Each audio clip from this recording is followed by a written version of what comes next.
So hello and welcome back मेरे देश के प्यारे भविष्यों। 10th standard Gujarat board social science economic development का चैप्टर हम डिस्कस कर रहे थे। लास्ट वीडियो में हमने डेवलपिंग इकोनॉमी के बारे में समझा था, ज़्यादा डिटेल में कवर किया था कि एक डेवलपिंग इकोनॉमी के फीचर्स क्या होते हैं, राइट। और वो सारे फीचर्स इंडिया के टर्म्स में कंप्लीटली सूट कर रहे थे। So India is a developing nation, या आप कह सकते हो कि डेवलपिंग इकोनॉमी। आज के वीडियो में बच्चों हम बात करने वाले हैं कुछ खास चीज़ों की। उसमें से दो टॉपिक्स आज डिस्कस होने वाले हैं। उन दो टॉपिक्स में से एक टॉपिक है economic and non economic activities, कि ये होती क्या है, इकोनॉमिक और नॉन इकोनॉमिक एक्टिविटीज़ क्या होती हैं, वो चीज़ आज डिस्कस करने वाले हैं। ओके, सॉरी, दो नहीं, तीन चीज़ डिस्कस करने वाले हैं। Economic non economic activities. दूसरी चीज़ डिस्कस करने वाले हैं हम स्ट्रक्चर ऑफ इंडियन इकोनॉमी। हमारे इंडियन इकोनॉमी का स्ट्रक्चर कैसा है, किस किस तरह के सेक्टर्स हैं और ये सेक्टर्स में होता क्या है, ये सारी चीजें डिस्कस करने वाले हैं। साथ ही साथ हम डिस्कस करने वाले हैं फैक्टर्स ऑफ प्रोडक्शन। प्रोडक्शन करने के लिए किन किन चीजों का ध्यान रखना पड़ता है, और इन सारी चीजों को हमने कैटेगराइज कर रखा हुआ है। ये क्या कैटेगरीज हैं और इन कैटेगरीज में कौन कौन सी चीजें आती हैं, that we will discuss today, right? So without wasting a lot of time, let's start the topic. तो पहली चीज जो आती है बच्चों वो है economic and non economic activity. Economic का मतलब क्या हुआ कि पैसों से रिलेटेड, ठीक है, मनी से रिलेटेड या किसी बेनिफिट से रिलेटेड। जरूरी नहीं है बच्चों कि हर चीज को करके आपको पैसा मिले, कुछ बेनिफिट भी मिलता है। फॉर एग्जाम्पल आप किसी को कोई काम करके दे रहे हो, जैसे कि पुराने वक्त में क्या होता था ना, पहले के ज़माने में जब पैसे वगैरह नहीं चलते थे तब बार्टर सिस्टम चलता था, है ना। एक आदमी किसी को कोई अनाज देता था और उसके बदले में उससे कोई सामान खरीद लेता था। सब्जी खरीदनी है तो सब्जी लो, अनाज दे दो, या आपको जूते चप्पल बनवाने हैं, अनाज दो, जूते चप्पल ले लो, ठीक है। कपड़े चाहिए तो वैसे ही सिस्टम चलता था। तो वो क्या इकोनॉमिक एक्टिविटीज़ नहीं थी? बिल्कुल थी, वो भी इकोनॉमिक एक्टिविटीज थी।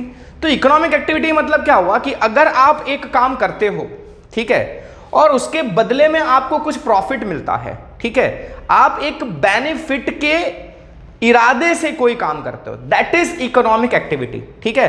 अगर मैं आपको पढ़ा रहा हूं और इस पढ़ाने के लिए मैं पैसे कंसिडर कर रहा हूं, मैं पैसे ले रहा हूं, तो मैं ये जो एक्टिविटी कर रहा हूं ये इकोनॉमिक एक्टिविटी है। लेकिन अगर मैं आपको फ्री में पढ़ा रहा हूं, मैं आपको पढ़ाने के पैसे नहीं लेता, बस मैं समाज सेवा के लिए आपको पढ़ा रहा हूं, तो ये एक्टिविटी कहलाती है नॉन इकोनॉमिक एक्टिविटी। क्योंकि इस केस में मैं अपने बेनिफिट के लिए आपको नहीं पढ़ा रहा, मैं एक सेवा के तौर पे, मतलब समाज के भले के लिए बस एक काम कर रहा हूं और उसके बदले मुझे कुछ नहीं चाहिए, that is non economic activity. Clear है? तो इकोनॉमिक और नॉन इकोनॉमिक एक्टिविटीज आपको क्लियर हो रही है। तो जो भी काम, चाहे आप कंपनी में जॉब करते हैं, चाहे आप कोई बिजनेस कर रहे हैं, छोटा बड़ा कोई भी बिजनेस कर रहे हैं, आप डॉक्टर हैं, आप टीचर हैं, आप जो भी काम कर रहे हैं, सब्जी बेच रहे हैं, फ्रूट बेच रहे हैं, कुछ भी कर रहे हैं, ठीक है, when you are doing all this things to get a certain benefit या to get some money, right, these kind of activities are called as economic activities. तो सारी इकोनॉमिक एक्टिविटीज हैं, लगभग सारी एक्टिविटीज इकोनॉमिक ही होती हैं, ठीक है। पर कुछ एक्टिविटीज नॉन इकोनॉमिक एक्टिविटीज में भी आती हैं, जैसे कि एक माँ या बाप जब अपने बच्चे को पाल पोस कर बड़ा करते हैं, उन्हें पढ़ाते लिखाते हैं, अच्छी एजुकेशन देते हैं, अच्छी फैसिलिटीज देते हैं, उसके ग्रोथ में हेल्प करते हैं हर तरीके से, तो वो एक नॉन इकोनॉमिक एक्टिविटी होती है बच्चों। उस बदले में पेरेंट्स उनसे कोई उम्मीद नहीं करते कि ये मुझे बुढ़ापे में पालेगा पोसेगा। हाँ ठीक है, थोड़ा सा इमोशन होता है कि यार मेरा बच्चा है तो वो मेरा ख्याल रखेगा, दिस इज, मतलब वो आपको पैसे के बेनिफिट के लिए कभी नहीं पढ़ाते हैं ना बड़ा करते हैं, ठीक है, कि ये कमा के मुझे बहुत सारे पैसे देगा ना, वो बस बुढ़ापे मेरी थोड़ी सी सेवा कर देगा ना, उतनी उम्मीद होती है। और कुछ कुछ लोग तो वो भी उम्मीद नहीं करते कि बस इतनी सी उम्मीद होती है कि अपने पैरों पे खड़ा हो जाए, अपने लायक बन जाए, चाहे बेटा हो चाहे बेटी हो, इसकी फैमिली सेटल हो जाए, बस हम चैन से रहेंगे, हम चले जाएंगे 4 धाम की यात्रा पे, या फिर कभी जिंदगी में कोई तकलीफ हमको नहीं है, भले हमारे लिए कुछ ना करे, अपने लिए कुछ कर ले, राइट। और जो बच्चा ये सोचता है, अगर कोई बच्चा या बच्ची ये सोचता है कि मेरे माँ बाप मुझे पढ़ा लिखाने के लिए इसलिए मजबूर कर रहे हैं, मेरे अच्छे के लिए इसलिए कर रहे हैं अभी कि मैं कुछ बड़ा बन जाऊंगा, अच्छा कमाऊंगा तो इनको पालूंगा पोसूंगा ना, अगर ऐसा सोच रहे हो तो आपसे गंदी सोच किसी की नहीं है, ठीक है। आपको सिर्फ आपके फायदे के लिए वो पढ़ने के लिए मजबूर करते हैं या जो भी चीज करने के लिए कहते हैं वो सिर्फ आपके फायदे के लिए होता है। तो वो सारी एक्टिविटीज नॉन इकोनॉमिक एक्टिविटीज हैं। प्लस अगर मैं जा रहा हूं रास्ते से, कोई गरीब आदमी मुझे दिख गया, कोई भिखारी दिख गया, उसने मुझसे पैसे मांगे, मैंने उसको 10 रुपए दे दिए, ठीक है, तो मैं क्या उससे फेवर कुछ एक्सेप्ट करूंगा कि मतलब भाई मैंने तुमको 10 रुपए दिया, कल मेरे घर आके काम कर देना, झाड़ू मार देना, पोछा मार देना। अगर मैंने इस बदले में उसको पैसे दिए हैं तो मैंने नॉन इकोनॉमिक एक्टिविटी नहीं, मैंने इकोनॉमिक एक्टिविटी की है।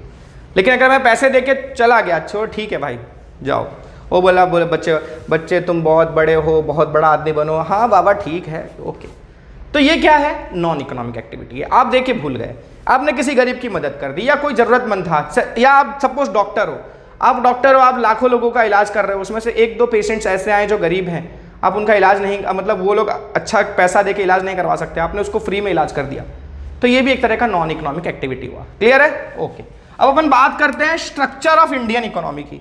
हमारा जो देश है, हमारे देश की जो इकोनॉमी है, इसका स्ट्रक्चर कैसा है, किस तरह का इसका ढांचा है। तो इंडियन इकोनॉमी ना देखा जाए बच्चों तो 3 पार्ट्स में डिवाइड की गई है। हमारे इकोनॉमी में 3 सेक्टर्स हैं। क्लियर है? 3 सेक्टर्स, खास ध्यान रखना। कौन कौन से सेक्टर्स हैं? Primary sector, secondary sector and tertiary sector. Tertiary sector को हम सर्विस सेक्टर भी कहते हैं।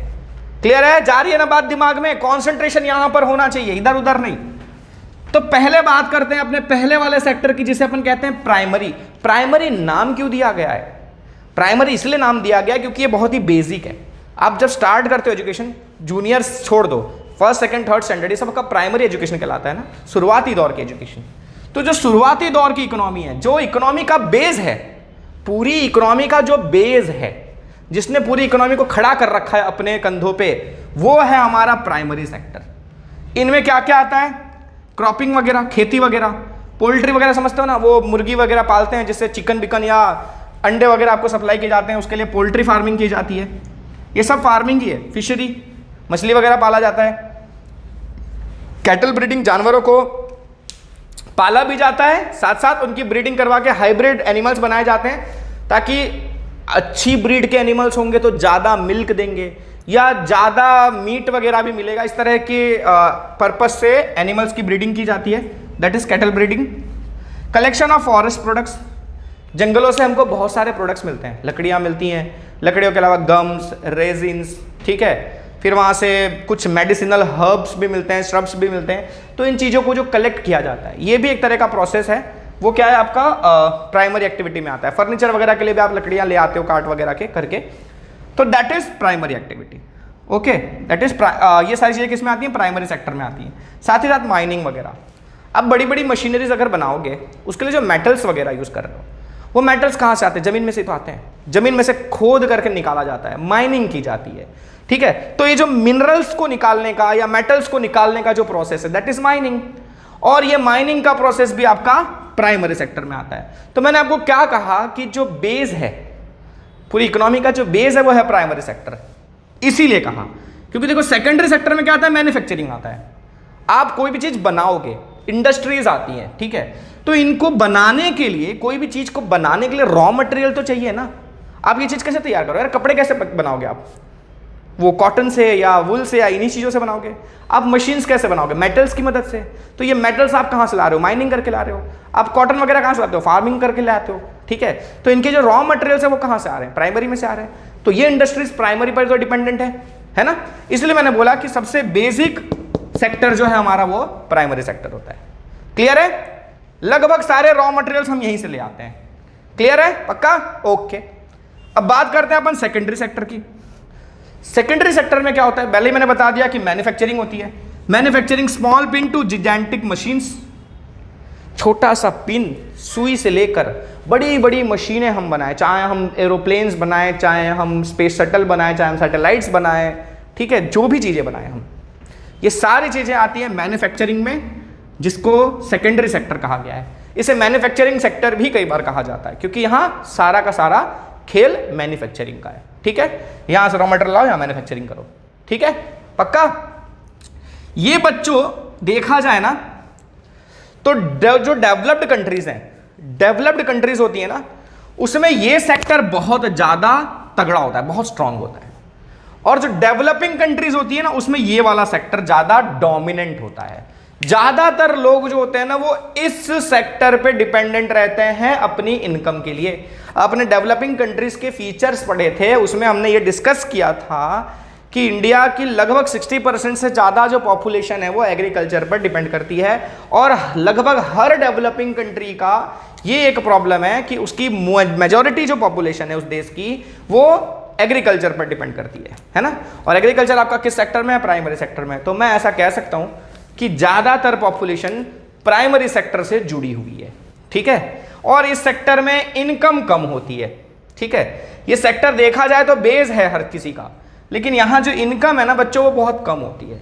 तो इसीलिए ना ज़्यादातर लोग इससे जुड़ना नहीं चाहते, ज़्यादातर लोग मजबूरी में जुड़े हुए हैं, ठीक है। कुछ लोग ऐसे भी हैं जो इस सेक्टर से जानबूझ के जुड़े हुए हैं और अच्छी खासी इनकम निकाल रहे हैं, क्योंकि वो मतलब अच्छा खासा एजुकेशन ले चुके हैं इसके रिगार्डिंग। वो टेक्नोलॉजी का यूज़ कर करके इन चीज़ों को अप्लाई करते हैं, जिसकी वजह से उनकी इनकम अच्छी है। लेकिन मेजॉरिटी लोगों के पास ज़्यादा टेक्निकल नॉलेज नहीं होता, ज़्यादा एजुकेशन नहीं होता, तो वो इस सेक्टर में ज़्यादा परेशान रहते हैं, ठीक है। इनकम अच्छी नहीं होती है। और डेवलपिंग कंट्रीज में ये प्रॉब्लम ज़्यादा है कि ज़्यादा लोग टेक्नोलॉजिकली एडवांस नहीं है, या ज़्यादा उनको एजुकेशन का नॉलेज नहीं है, ठीक है। तो इस वजह से क्या होता है कि वो इसी सेक्टर में और सिकुड़े रह जाते हैं, इसलिए ज़्यादा इनकम नहीं कर पाते हैं, ठीक है। ये वाले में क्या होता है कि आपको अगर मैन्युफैक्चरिंग सेक्टर में जाना है तो एजुकेटेड होना पड़ता है, ठीक है। अगर आप एजुकेटेड नहीं हैं, ठीक है, मान लो आप कम पढ़े लिखे हैं, तो भी आपके पास स्किल्स होनी चाहिए। स्किल्स क्यों? अरे अब बोलोगे यार हमारे तो यार कुछ रिलेशन में है, या हमारी फैमिली में भी कई लोग ऐसे होंगे, क्या बहुत से पेरेंट्स ऐसे होंगे जिनके मतलब जो कि 12th पास होंगे या ग्रेजुएशन शायद किया होगा, ग्रेजुएशन करते करते ड्रॉप हो गए होंगे, क्योंकि पहले के वक्त में ना लोग इतना पढ़ नहीं पाते थे, इतनी फैसिलिटीज़ नहीं थी, और ज़्यादातर पेरेंट्स जो थे गांव वगैरह में ही बसे थे, तो वहाँ पर उनको अच्छी एजुकेशन नहीं मिल पाई। वो उनकी मतलब किस्मत उतनी अच्छी नहीं थी जितनी आपकी है कि आपको अच्छा एजुकेशन दिया जा रहा है।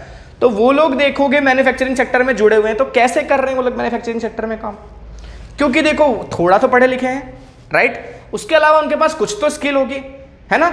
कई लोगों को आपने देखा होगा कि पढ़ा लिखा आदमी नहीं भी होता है, कई बार ऐसा भी होता है कि आदमी पढ़ा लिखा नहीं है लेकिन वो वेल्डिंग वगैरह कर लेता है, वो एक तरह की स्किल है, ठीक है, समझ में आ रहा है, वो स्किल है एक तरह की, ठीक है। आप किसी टेक्सटाइल इंडस्ट्री में है, या जैसे कपड़े बनने की कंपनियां हैं जो रेडीमेड गारमेंट्स बनाती हैं कंपनियां, रेडीमेड वाले, उसमें स्टिचिंग वगैरह चाहिए तो वो एक स्किल है, ठीक है। आप मैकेनिक का काम कर सकते हो, वो एक स्किल है।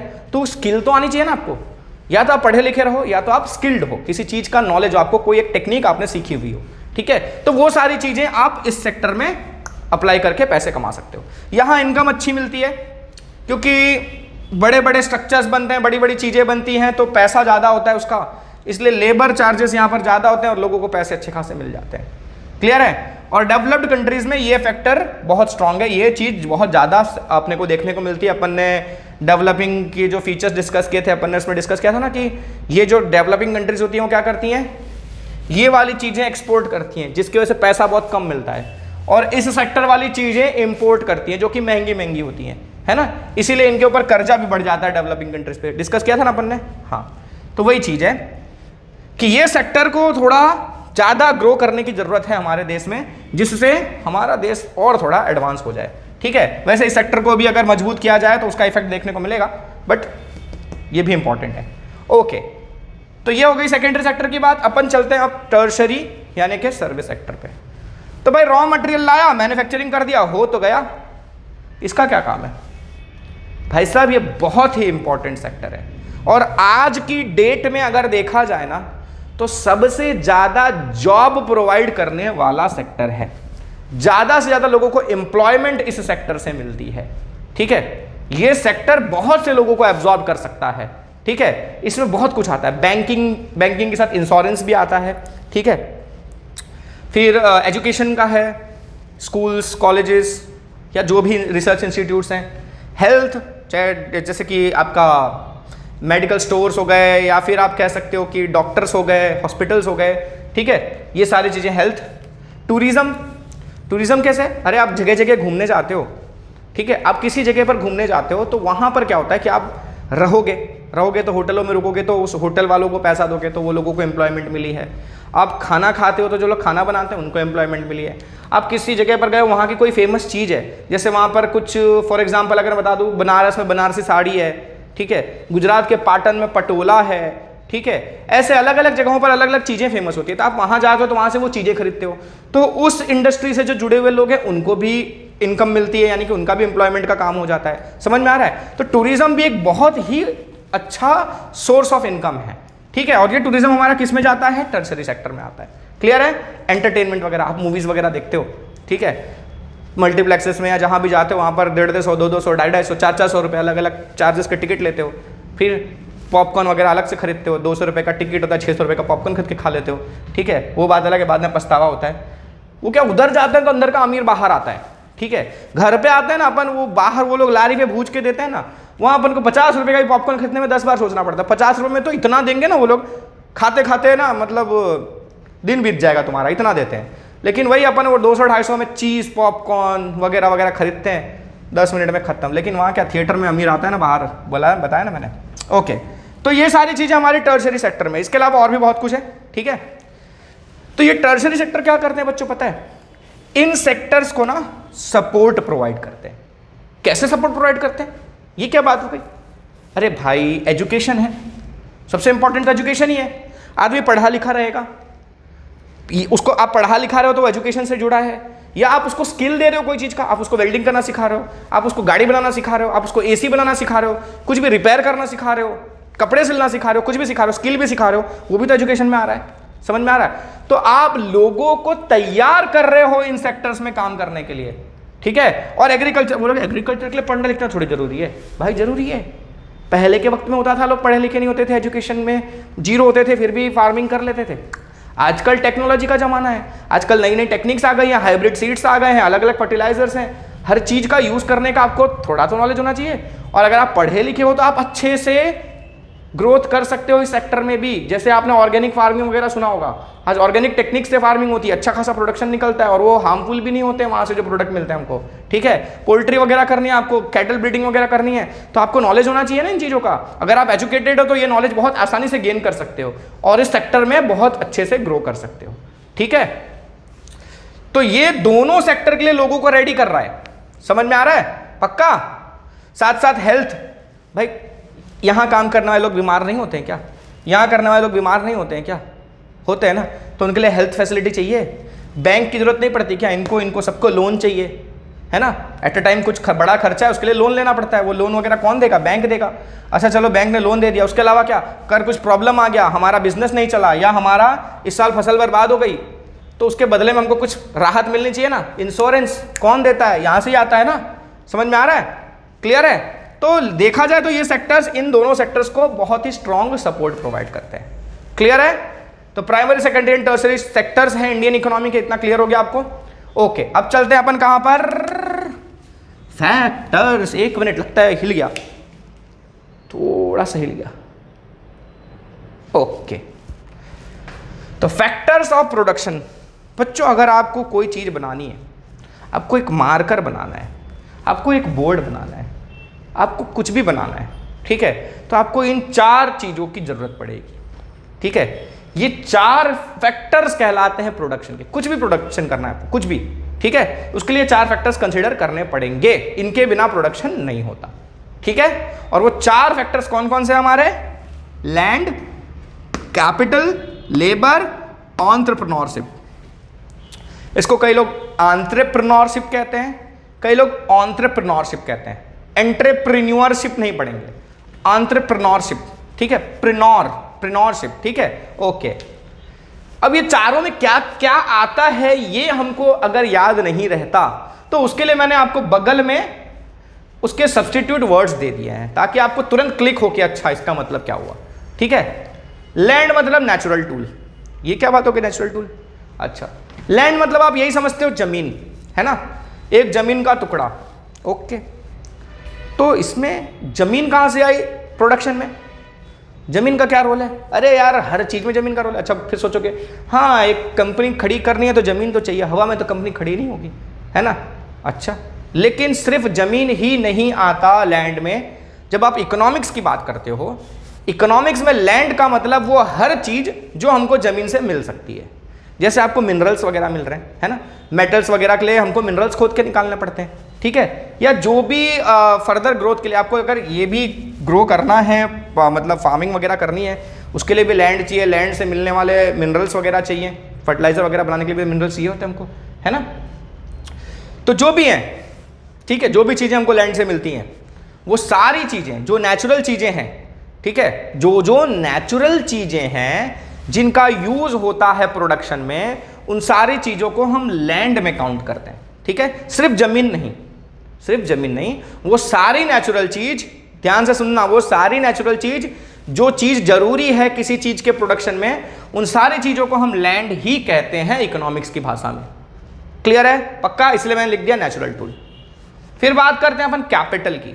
तो कैपिटल क्या है? आपका मैन मेड टूल है, मतलब इंसान की बनाई हुई चीजें जो प्रोडक्शन में यूज होने वाली हैं। इंसान की बनाई हुई चीजें मतलब, अरे मशीन्स, आप मशीन्स बना रहे हो, कोई टूल बना रहे हो, है ना। जैसे अगर आपको कपड़े सिलने तो सीविंग मशीन होती है ना। आपको कोई प्लास्टिक बनाना है तो बड़ा सा मोल्ड होता है, प्लास्टिक का कोई ऑब्जेक्ट बनाना है तो, है ना। ये जो भी चीज़ें आपको डिज़ाइन करनी है उसके लिए जो मशीन्स वगैरह बन रही हैं, ये मशीन किसने बनाया है? इंसानों ने तो बनाया है। आपने देखा होगा कार वगैरह बनाई जाती है, उसके लिए अलग अलग बहुत हैवी मशीनरीज लगी रहती हैं। इधर व्हील फिट करते हैं, उधर इंटीरियर में वो फिट करते हैं, आगे पेंटिंग होता है, इन सब के लिए रोबोट्स वगैरह जो भी चीज़ें यूज़ होती है, ठीक है, वो सारे चीज़ें, ठीक है। इसके साथ साथ पैसा भी तो इंसान का ही बनाया हुआ है। धरती से थोड़ी उगड़ता है, ऐसे खड़ा होता है पेड़। ये 2000 की नोट, ये 500 की नोट, ये छोटा था पेड़ तो उसमें 5 रुपये 10 रुपये की नोट उगती थी, पानी दे के पेड़ बड़ा किया तो 2000 की नोट उगने लग गई। ऐसा तो कभी नहीं होता ना भाई। पैसा तो हम ही बनाते हैं ना। हमने एक कागज़ का टुकड़ा लिया, उस पर लिख दिया 2000, गांधी जी को छाप दिया, बोल दिया ये रहा 2000, बोल दिया 2000, और वही कागज़ का टुकड़ा नोटबुक में है तो काम का ही नहीं है। समझ में आ रहा है? तो ये तो इंसान का ही बनाया हुआ है ना, ठीक है, तो ये भी मैन मेड है। तो पैसा क्यों चाहिए हमको? जो लोग काम करेंगे उनको सैलरी तो देना पड़ेगा, सामान खरीद के लाओगे उनको पैसा तो देना पड़ेगा, तो पैसा तो चाहिए। तो पैसा हो गया, मशीन्स हो गई, ये सारी चीज़ें जो इंसान की बनाई हुई चीज़ें प्रोडक्शन में इस्तेमाल हो रही हैं वो काउंट होती हैं कैपिटल में। क्लियर है? पक्का? लैंड कैपिटल क्लियर हो गया। बात करते हैं लेबर की। अब ये लेबर क्या है? लेबर मतलब आप इंसान अपना जो एफर्ट डाल रहा है प्रोडक्शन में, ठीक है। अब मैं टीचर हूं, मैं अगर आपको पढ़ा रहा हूं, ठीक है, तो मैं अब नॉर्मली लोगों को ना, बच्चों एक बात बड़ी अजीब है, लोगों को लेबर का मतलब ये समझ में आता है कि वो मजदूर, ठीक है, वो जो आपने कंस्ट्रक्शन साइट्स पर काम करते हुए देखे होंगे या रोड्स बनाते टाइम काम करते हुए देखे होंगे, उनको लोग लेबर कहते हैं। पर अब सिर्फ वही लोग लेबर नहीं है, हर कोई लेबर है, चाहे कोई कंपनी का मालिक ही क्यों ना हो, ठीक है, भले वो करोड़ों में क्यों ना खेल रहा हो, ठीक है, भले वो मार्क जकरबर्ग क्यों ना हो, वो भले सुंदर पिचाई ही क्यों ना हो, ये सभी लेबर्स हैं, ठीक है।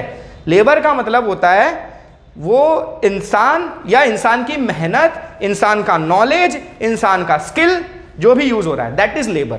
क्लियर है? तो मैं अगर कपड़ा सिल रहा हूं तो मैं मेहनत कर रहा हूं, प्लस मैं क्या कर रहा हूं, उसमें अपनी टेक्निक्स, अपनी स्किल्स को भी तो इस्तेमाल कर रहा हूं। आपको दे दूंगा कपड़ा सिल दोगे, नहीं सिल पाओगे, मैं भी नहीं सिल पाऊंगा, ठीक है। वो वही सिल सकता है जिसको उस चीज का स्किल पता है, ठीक है, कैसे मापना है, कैसे काटना है, कैसे जोड़ना है, सब तो उन्हीं को आता होगा। तो दैट इज लेबर। क्लियर है? तो लेबर में क्या होगा, आपके इंसान के सारे एफर्ट्स, भले वो नॉलेज हो, स्किल हो या हार्डवर्क हो, एफर्ट्स हो, सभी चीजें आपकी लेबर में काउंट होती है। फिर बात आती है एंटरप्रेन्योरशिप। तो ये एंटरप्रेन्योरशिप क्या लिखा है मैंने? कॉम्बिनेशन। अच्छा देखो, इसको मैंने क्या लिखा? Living factor. क्यों लिखा है लिविंग फैक्टर? लिविंग फैक्टर मतलब कौन? जो वहां पर काम कर रहे हैं लोग, ये सभी लोग लेबर में काउंट होते हैं। तो ये लिविंग है ना, मरा बाद में थोड़ी काम करेगा, है ना, तो लिविंग फैक्टर है लेबर। क्लियर है? अच्छा, एंटरप्रेन्योरशिप में मैंने क्या लिख दिया? कॉम्बिनेशन। इन सब का कॉम्बिनेशन कहलाता है एंटरप्रेन्योरशिप। है कॉम्बिनेशन? ऐसा कैसा? अरे भाई देखा जाए तो एक टर्म सुना होगा आपने, एंटरप्रेन्योर, ठीक है, एक होता है एंटरप्रेन्योर जिसको बिजनेसमैन भी कहा जाता है कई बार, ठीक है। एंटरप्रेन्योर क्या करते हैं पता है? ये इन सारे फैक्टर्स को कंबाइन करते हैं। जैसे फॉर एग्जांपल मेरे मन में आया कि मैं एक होटल खोलूं, ठीक है, मैं होटल खोल के बिजनेस करना चाहता हूं, होटल के थ्रू पैसा कमाना चाहता हूं, होटल में रेस्टोरेंट भी होना चाहिए मेरे, ठीक है, मेरे को इस तरह से पैसे कमाने हैं। तो मैं क्या करूंगा? मैं ये सारी चीजें ले आऊंगा कहीं ना कहीं से ढूंढ के, ठीक है, क्योंकि एक होटल को चलने के लिए, एक प्रोडक्ट को रेडी होने के लिए ये 3 चीज चाहिए, और इन 3 चीजों को साथ में लाने के लिए ये जरूरी है। तो मैं एंटरप्रेन्योर हूं। मैं क्या हूं? मैं एंटरप्रेन्योर हूं। मैं क्या करूंगा? होटल की बिल्डिंग रेडी करवाऊंगा, ठीक है, अलग अलग जगह से जाऊंगा, ठीक है, होटल की बिल्डिंग रेडी करवाऊंगा। तो होटल की बिल्डिंग मैंने क्या किया? कैपिटल बना दिया, ठीक है। उस होटल की बिल्डिंग को बनाने के लिए जो मुझे सामान वगैरह चाहिए, मतलब सीमेंट वगैरह चाहिए, रेती चाहिए या पत्थर चाहिए, ठीक है, ईंट चाहिए, ये सारी चीजें किससे बनती है? जमीन से निकली हुई चीजों से तो बनती है ना।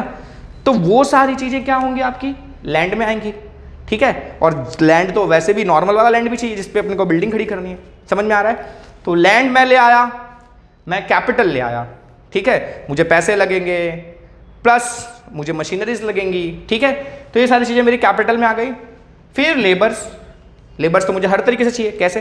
अरे जब बन रहा था तब लोग चाहिए थे, है ना। वो एक मेसन होगा जो बंदा जोड़ के बनाएगा, एक इंजीनियर होगा जो गाइडेंस करेगा, एक आर्किटेक्ट होगा जो डिजाइन तैयार करेगा, ठीक है, और साथ साथ वहां पर जो लोग मजदूरी कर रहे होंगे वो भी होंगे। तो ये सभी लेबर्स हुए। तो खाली यही लेबर्स नहीं, इसके अलावा मेरे होटल में काम करने के लिए भी तो लोग चाहिए।